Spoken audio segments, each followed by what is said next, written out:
I'm Tony, and today we are going to be making a three-dimensional D20 from our lovely triangle conglomeration thing that we have put together. If you have not gotten this far on making your D20 and you need the pattern, I do have the pattern link down below. The pattern does have the templates for both the papers and the fabrics. So you can print that out and then copy it onto paper or to fabric, completely up to you. So once you've gotten it looking like this, then we can put it together. So let's do that. Now, out of all of the three-dimensional dice that I've designed and written patterns for, this one is the hardest in that it's got the smallest pieces. Putting it all together is actually kind of easy because literally all you're doing is this. You are just taking everything and you're sewing it to whatever is beside it and putting it like this. Come on, there we go. And there is a D20. There it is. There it is. There's a D20. Now, the only thing with this is you have a lot of flippy flappies, and like I said, they're small pieces. So the very first thing you want to do is you want to go through and you want to make sure that every single flippy flappy is up and it's not attached right to the corners, because we want to make sure that we can go in and use those corners in order to sew the pieces together. So make sure everything is all nice and freed, and that'll make it a lot easier. Okay, I think I've got all of my flippy flappies up. So now let's assemble our first side. So whenever you're doing it, make sure you kind of fold those flippy flappies in a bit.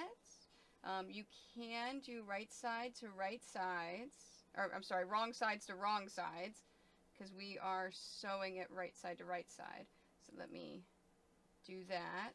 Now before I sew this, I actually want to take my tweezers and I want to tuck in those flippy flappies a little better. There we are. Whenever you first start sewing, you want to bury your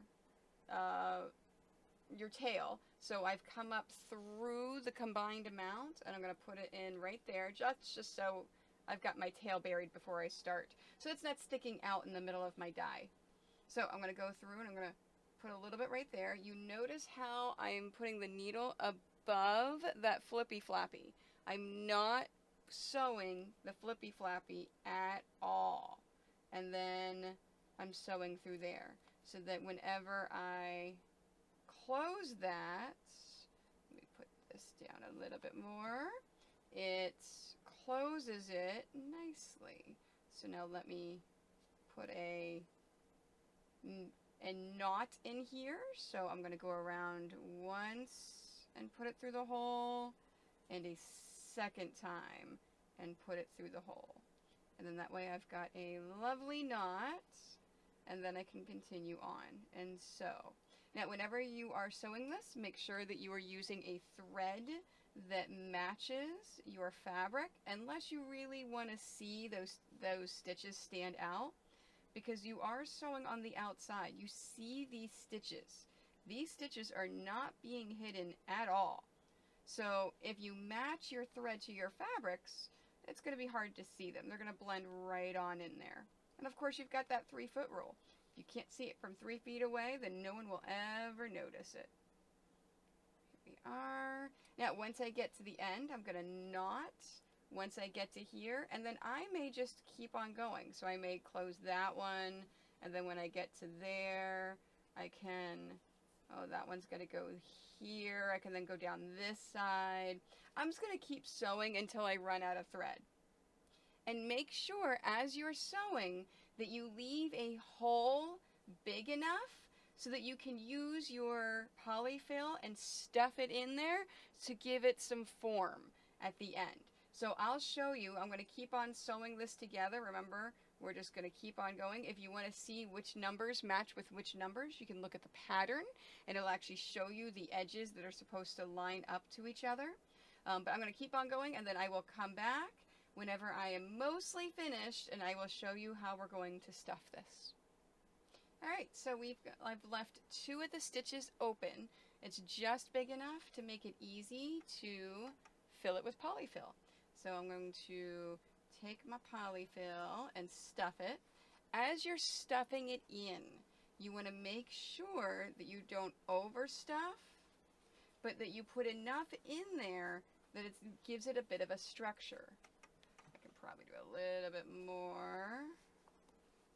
And I think, yeah, that's got a nice weight. It's got a nice structure. I think that's enough polyfill. So now once we've got that in there, now I'm going to finish that off and finish these 2 stitches here, and then I'll show you how to finish this off. Now once you finish it off, in order to hide this last stitch to bury it, what you want to do is take your needle, you kind of want to stick it right in the point, and then bring it back out along your stitches, just like that.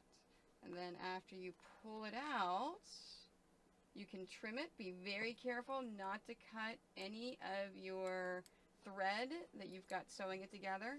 And then now you've hidden and buried your thread. And now we have a D20. All right, let's test this. Let's see how balanced my D20 is.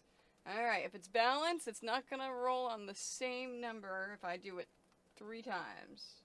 Okay, there's a number 2. Okay, so we got a 2. And oh, we got a 3 and a 14. No nat 20s. There we go, nat 20. Yeah, fantastic. All right, so we've got our D20. We just made a D20. That's pretty cool. Now you can roll all the nat 20s. No ones, no ones, unless you really want to for some reason. I mean, you could maybe want to roll a 1. I don't know. Thank you so much for watching this video. Don't forget to like my YouTube, as well as X, Instagram, Facebook, my Quite Nerdy Quilters Facebook group, and I stream live on Twitch. So feel free to swing by, say hi, hang out. If you want to see me live, I do travel a lot. I teach at stores, guilds, conventions. Take a look at my schedule on my website.